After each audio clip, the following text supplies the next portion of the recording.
What I'm about to show you happened at 4:17 a.m. local time on May 12th, 2026.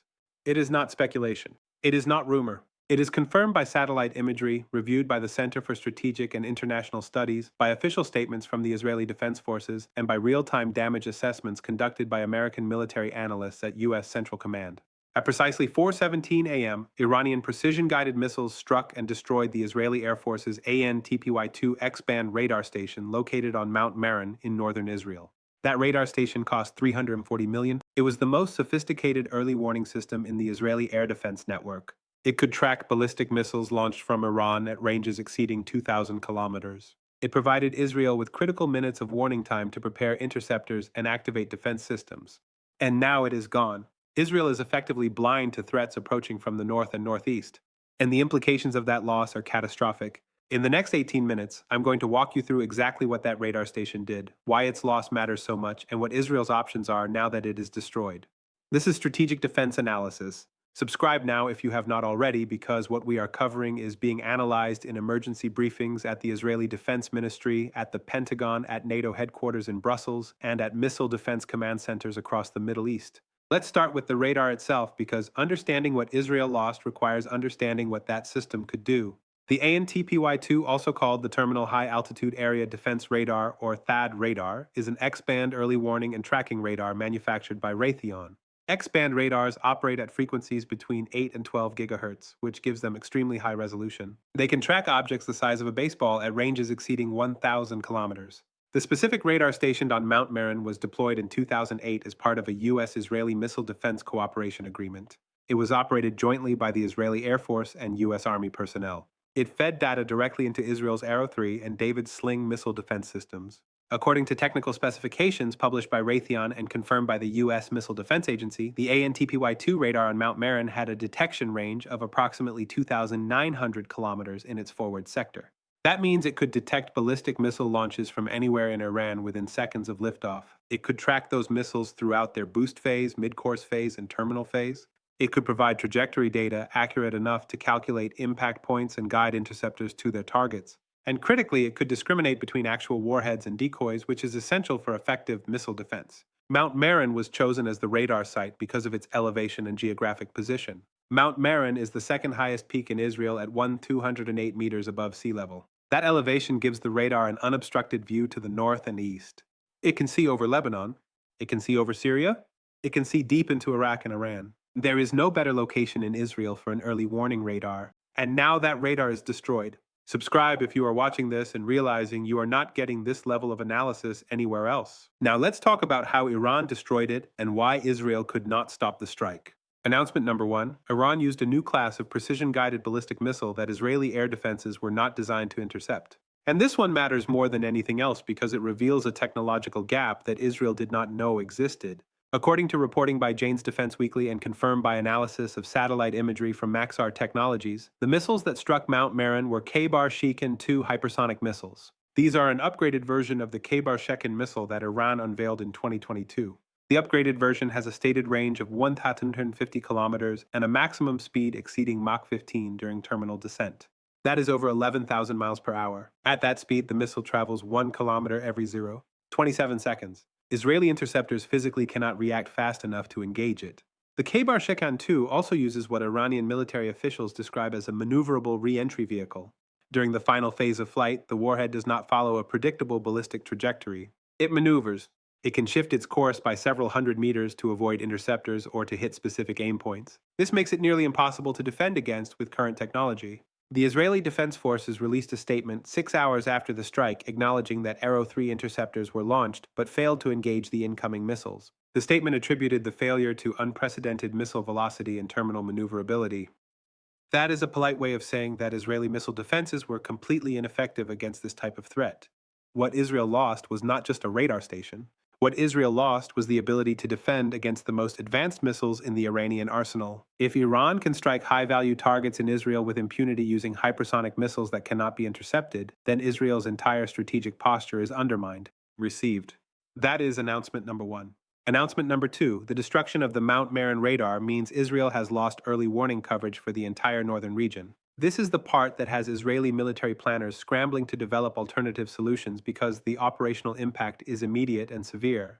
Without the ANTPY-2 radar on Mount Meron, Israel's missile defense network is partially blind. Israel still has other radars, including Green Pine radars operated by the Israeli Air Force and Patriot radars at various sites. But none of those radars have the range or resolution of the ANTPY-2. Green Pine radars have a detection range of approximately 500 kilometers.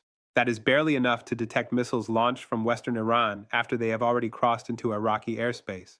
That reduces Israeli warning time from approximately 8 minutes to less than 4 minutes. 4 minutes is not enough time to activate all defensive systems, scramble aircraft, or alert civilian populations in threatened areas. According to analysis by missile defense experts at the Center for Strategic and International Studies, the loss of the Mount Meron radar reduces Israeli missile defense effectiveness by an estimated 35 to 50%. That is a staggering degradation of defensive capability. It means that in any future saturation attack, Israeli air defenses will be able to intercept significantly fewer incoming missiles. It means that more missiles will impact their targets. And it means that Israeli casualties and damage will be substantially higher. The Israeli Air Force has reportedly requested emergency deployment of additional radar assets from the United States. According to reporting by Defense News and confirmed by Pentagon officials speaking anonymously to the New York Times, the U.S. military is considering deploying a mobile AN-TPY-2 radar system to Israel on a temporary basis. But even if that radar is deployed, it will take weeks to install, calibrate, and integrate into Israeli defense networks. In the meantime, Israel is vulnerable. Stay with me because this is where the narrative completely changes and where the strategic implications become impossible to ignore. Announcement number 3, and this one almost nobody in the mainstream media is connecting correctly. Iran's ability to precisely target and destroy a hardened military installation demonstrates intelligence capabilities that Israeli officials believed Iran did not possess. The AN-TPY-2 radar on Mount Meron was not an easy target. The radar was located inside a fortified compound. The radar itself was housed in a blast-resistant shelter. The facility was protected by multiple layers of physical security, and critically, the exact location and operational status of the radar were classified. Very few people knew precisely where the radar was positioned or when it was actively transmitting. Iran not only knew where the radar was, Iran knew the precise coordinates to within a few meters. Iran knew the layout of the facility well enough to target the specific structure housing the radar array. And Iran had updated intelligence on the facility's defensive measures because the missiles struck at a time when Israeli air defense coverage in the area was temporarily reduced due to routine maintenance on a nearby Iron Dome battery. According to analysis by intelligence experts at the Institute for the Study of War, this level of targeting precision requires either satellite reconnaissance, human intelligence assets on the ground, or signals intelligence that intercepted classified Israeli military communications. Iran may have all three. That is a deeply concerning revelation for Israeli security services because it means that no high-value military installation in Israel is truly secure. If Iran can target a classified radar station on a mountaintop in northern Israel, Iran can target anything. Received. That is announcement number 3. Now let's talk about what is really happening behind the headlines because there are 2 stories playing out simultaneously, and the mainstream media is only covering one of them. The first story is the tactical military story. Iran destroyed a radar. Israel lost defensive capability. That is the immediate consequence, and it is significant. But it is not the full story. The second story is the strategic message that Iran is sending. By targeting and destroying the Mount Meron radar, Iran is demonstrating that it can strike high-value Israeli military assets with precision and that Israeli defenses cannot stop it. Iran is demonstrating that it has intelligence capabilities that penetrate Israeli security, and Iran is demonstrating that it is willing to escalate to a level that most analysts believed Iran would avoid. This is psychological warfare as much as it is kinetic warfare. Iran is trying to create doubt in the minds of Israeli policymakers. Doubt about whether Israeli defenses are adequate. Doubt about whether Israeli intelligence can protect critical assets. Doubt about whether striking Iranian nuclear facilities would be worth the cost of retaliation. Think carefully about what this represents. When a state loses confidence in its ability to defend its most critical military infrastructure, the state faces a stark choice. Accept the new reality and negotiate from a position of weakness, or escalate dramatically to restore deterrence. The second option is extremely dangerous because it risks triggering a wider war. But the first option is politically untenable because it looks like surrender.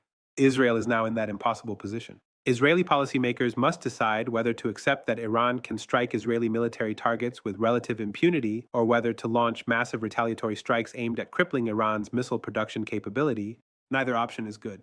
Both options carry enormous risks. If you follow defense stocks, what happened on Mount Meron is not an Israeli story. It is a missile defense procurement story that will drive billions in new spending. If you track energy markets, this is not a military story. It is an oil price volatility story. If you operate supply chains with exposure to the Eastern Mediterranean, this is not a foreign policy story. It is a shipping insurance cost story. This pattern has repeated throughout history, and every time it repeats, the outcome is the same. Pearl Harbor, December 7, 1941. The United States believed its Pacific Fleet was secure at Pearl Harbor. The United States believed Japan would not dare attack American territory. The United States was wrong. Japan struck with devastating precision. The United States lost 8 battleships, hundreds of aircraft, and over 2,000 servicemen. American confidence in its military superiority was shattered. The United States was forced to rebuild its Pacific Fleet and reconsider its entire strategic posture in the Pacific. The parallel is clear. Israel believed its air defense network was impenetrable. Israel believed Iran lacked the capability to strike hardened military targets with precision. Israel was wrong. Iran struck with devastating precision. Israel lost its most important early warning radar and hundreds of millions of dollars in defensive capability. Israeli confidence in its military superiority is now shaken. Israel must rebuild its defenses and reconsider its entire strategic posture toward Iran. So where does this leave us? Let me give you 3 clear paths because there is no honest middle ground here. Path 1, Israel conducts massive retaliatory strikes targeting Iranian missile production facilities, Revolutionary Guard installations, and potentially Iranian nuclear sites. Iran responds with additional precision strikes targeting Israeli critical infrastructure, possibly including desalination plants, power stations, or major air bases. The conflict escalates into a full regional war involving Hezbollah, Syria, and American forces. Likelihood assessment 50%. This is the most dangerous path and the one that Israeli hardliners are demanding. Path 2, Israel accepts the loss of the Mount Meron radar and focuses on rebuilding its defenses with American assistance. Israel refrains from large-scale retaliation in hopes of avoiding further escalation. Iran interprets Israeli restraint as weakness and continues targeting Israeli military assets incrementally. Israeli deterrence collapses over time. Likelihood assessment 20%. This is the rational path but politically untenable for the Israeli government.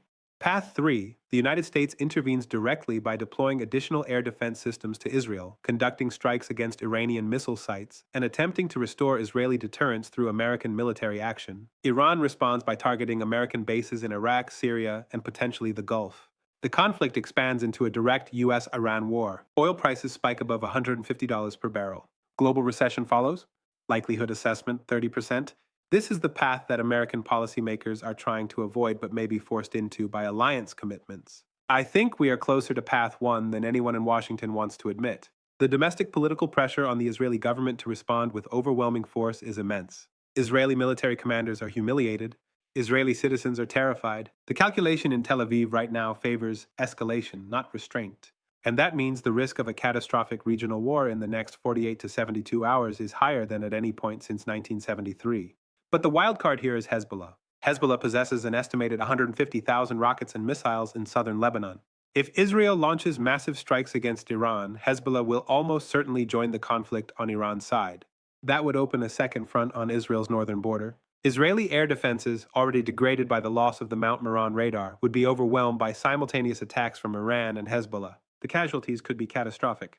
Here are the questions I want you to take away. First, how does Israel restore its northern early warning capability without the Mount Meron radar, and how long will that take? Second, can Israel launch retaliatory strikes against Iran without triggering a wider war that includes Hezbollah and potentially other Iranian proxies? Third, what role will the United States play, and is the United States prepared to enter another Middle Eastern conflict with no clear exit strategy? Tell me in the comments what you think Israel does in the next 24 to 48 hours. Tell me if you think this escalates into a full regional war or if diplomacy can still prevent that outcome. We will keep tracking every development in Jerusalem, Tehran, Washington, Beirut, and across the region. That is what Strategic Defense Analysis does every single hour. Subscribe now. Share this analysis with everyone in your network who needs to understand what just happened and what comes next. Turn on notifications so you do not miss the next update because the situation is developing rapidly, and we will see you in the next briefing.